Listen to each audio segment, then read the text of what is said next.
విజయవాడ నగరంతో పాటు అమరావతి రాజధాని కూడా మెట్రో రైలు నడిపించేందుకు అవసరమైన డిపిఆర్కి రాష్ట్ర ప్రభుత్వం ఆమోదం తెలిపింది. ముఖ్యంగా విజయవాడలో ఫస్ట్ ఫేజ్లో 2 కారిడార్లు, ఇక సెకండ్ ఫేజ్లో 3వ కారిడార్ విజయవాడ బస్టాండ్ నుంచి అమరావతిలోని నీరుకొండ వరకు దాదాపుగా 59 కిలోమీటర్ల ఈ 3 కారిడార్ల పనులు జూన్ నుంచి ప్రారంభం కాబోతున్నాయి. ఈ డిపిఆర్కి కేంద్ర కేబినెట్ రాబోయే కొద్ది రోజుల్లోనే ఆమోదం తెలపబోతా ఉంది.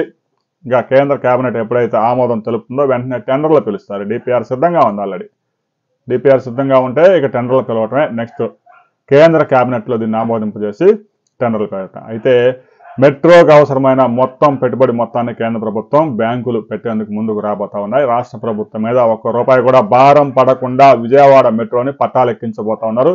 రాబోయే కొద్ది రోజుల్లోనే అంటే ఒక 60 డేస్లోనే విశాఖపట్నంలో కూడా డిపిఆర్ ఫైనల్ చేయబోతా ఉన్నారు. ఆ డిపిఆర్ వచ్చిన తర్వాత కూడా విశాఖపట్నంలో కూడా రాబోయే సంవత్సరంలో మెట్రో పనులు ప్రారంభం కాబోతా ఉన్నాయి. విశాఖపట్నం నుంచి భోగాపురం ఎయిర్పోర్ట్ వరకు కూడా కారిడార్ని సెకండ్ ఫేజ్లో పొడిగించేందుకు రాష్ట్ర ప్రభుత్వం డిపిఆర్ సిద్ధం చేయిస్తూ ఉంది. రాబోయే కొద్ది రోజుల్లో విజయవాడ డిపిఆర్ని కేంద్ర ప్రభుత్వం ఆమోదించగానే మరో వీడియోలో మరిన్ని వివరాలు తెలుసుకుందాం. వీడియో లైక్ చేయండి, షేర్ చేయండి, సబ్స్క్రైబ్ చేసుకోండి.